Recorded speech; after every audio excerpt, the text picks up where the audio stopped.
পীর বুজুর্গ তারা বড় না নবীরা বড়? কারা বড়? মানুষে বোঝে না, সেই জন্য বলে পীর পয়গম্বর। কথা বলতে গিয়ে বলে পীর পয়গম্বর, মনে হয় যেন পীর আসছে আগে পয়গম্বর আসছে পরে। কি অন্যায় কথা। প্রিয় ভাই সব, পীর আর নবী তুলনা দেওয়া মোটেও জায়েজ নাই। তবে একথা আমি বলতে পারি, সারা পৃথিবীর সব পীর, সারা পৃথিবীর সব আলেম, সব যদি একত্রিত হয় একজন নবীর জুতার সমান হবে না। বলেন সুবহানাল্লাহ। তারা আল্লাহর নবী, কোন নবীর কোনো ভুল নাই, গুনাহ নাই, মাসুম, বেগুনাহ। আল্লাহ নিজে তাদেরকে হেফাজত করেন। সুবহানাল্লাহ। এবার দেখুন, আমরা সন্তান চাইতে আমাদের লোকেরা গেল মাজারের কাছে, আর হযরতে জাকারিয়া আলাইহিস সালাম সূরা আলে ইমরান, আমি কি গল্প করতেছি না কোরআন শোনাইতেছি? সূরা আলে ইমরান আপনারা পড়বেন। সূরা আলে ইমরানের মধ্যে আছে হযরতে জাকারিয়া আলাইহিস সালাম বুড়া হয়ে গেছেন, সন্তান নাই, একটাও নাই।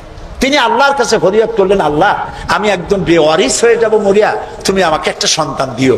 একদিন তিনি নামাজ পড়তেছিলেন, নামাজের মধ্যে হযরতে জিবরাইল আলাইহিস সালাম আসলেন।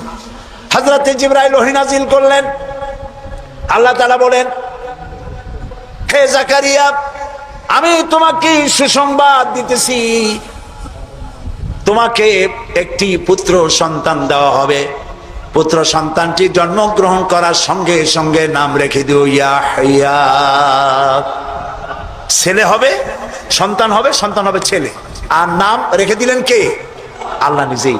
হযরতে জাকারিয়া প্রশ্ন করলেন জিবরাইলকে, জিবরাইল, আল্লাহ তো বললেন যে আমারে আল্লাহ ছেলে দিবেন, কিন্তু এই ছেলেটা হবে কেমনে? আমি তো বুড়া, সোজা হয়ে খাড়াইতেও পারি না। আমার বউ হলো বুড়ি, আকিম, বন্ধা, বাজা, জিন্দিগিতে বাচ্চা হয় নাই। আমি বুড়া, বউ বুড়ি, বাচ্চা হবে কেমন? হযরত জিবরাইল জবাব দেন নাই। জবাব দিয়েছেন কে? মাত্র একটি শব্দ দিয়ে জবাব দিয়েছেন তিনি। আল্লাহ তাআলা বলেছেন, কাযালিক, যেমনি ইচ্ছে করি তেমনি বাচ্চা দেব। সুবহানাল্লাহ বলে। আল্লাহ তাআলা কিছু করতে চাইলে তিনি তো কুন ফায়াকুনের মালিক। দুইটা অক্ষর, কোন, কাব আর নুন, কোন। আল্লাহ বলেন কোন, দেনান দেয়ার হয়ে যায়। সুবহানাল্লাহ। আল্লাহ তাআলা মানুষ বানাবেন, বাপ মা কিছু দরকার নাই, খালি কতটুকু মাটি হইলি সারলো। পারছে কিনা বানাইতে? বলেন, নাম কি?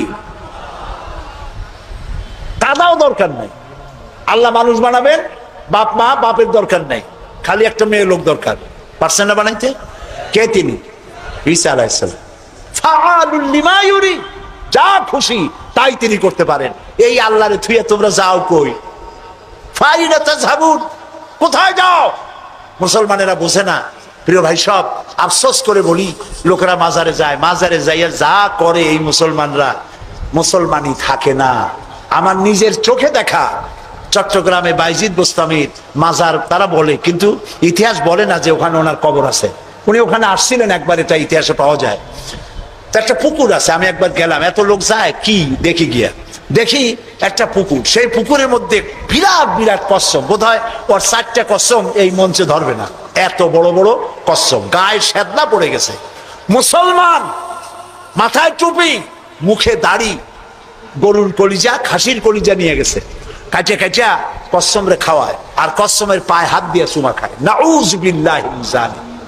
বুজুর্গ কচ্ছম, মুসলমানে কদমুচি করে কচ্ছমের। আমি দেখে চিন্তা করলাম, ক্ষুধার্ত, তৃষ্ণার্ত, এতিম, গরিব মানুষের যদি এই দৃশ্য দেখে, তাহলে সে হয়তো আফসোস করে বলবে, আল্লাহ, মানুষ না হইয়া কোন পীরের দরবারের কচ্ছম হইলে তাও মাঝে মধ্যে একটু কলিজা খাইতে পারতাম, এখন তো ভাতও পাই না। নাউজুবিল্লাহ। একটা গাছ দেখলাম দূরের থেকে, অনেক ফল।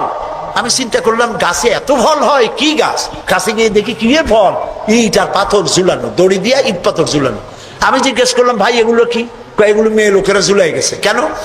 যেসব মেয়ে লোকের বাচ্চা হয় না, ওরা এখানে মানত করে, ইট ঝুলাবো, পাথর ঝুলাবো। এর সিগনিফিকেন্স কি, দর্শনটা কি? যে দর্শন হলো এই মেয়ে লোকদের ধারণা যে এইভাবে ঝুলাই থুয়ে গেলে যেমন ভার হয় ডালের মধ্যে, ওই রকম পেটের মধ্যে ভার হইতে হইতে একদিন বাচ্চা হয়ে যাবে। কি আশ্চর্য কথা! আহারে মুসলমান। প্রিয় ভাই সব, মাজারে লোকেরা যায় আর সেখানে চাদর দেয়, আগরবাতি দেয়, মোমবাতি দেয়। আপনারা দেন না, এরকম মমিন সাইতে নাই? আছে এরকম মাজার? আচ্ছা, দেওয়ার সময় আপনারা কি এই চিন্তা করেন যে এই যে টাকাটা দিলাম, এই টাকা দিয়ে পীর সাহেব কি বেঁচে আছেন? উনি কি এগুলি খেতে পারবেন? কমলা, বেদানা, আঙ্গুর কিনে খেতে পারবেন? অথবা তার বউ বাচ্চা কেউ বেঁচে আসে খেতে পারবেন? দেন কেন? এই দেওয়ার ফলে এই টাকাগুলি দিয়ে কি হয়? ওইখানে বসে আছে কিছু লোক যারা মাথায় শালু কাপড় বান্ধা, আছে না? শালু কাপড় বান্ধা, লোহার শিকল পরা, দাড়িতে জট, মাথায় জট, গায়ে সালার চট।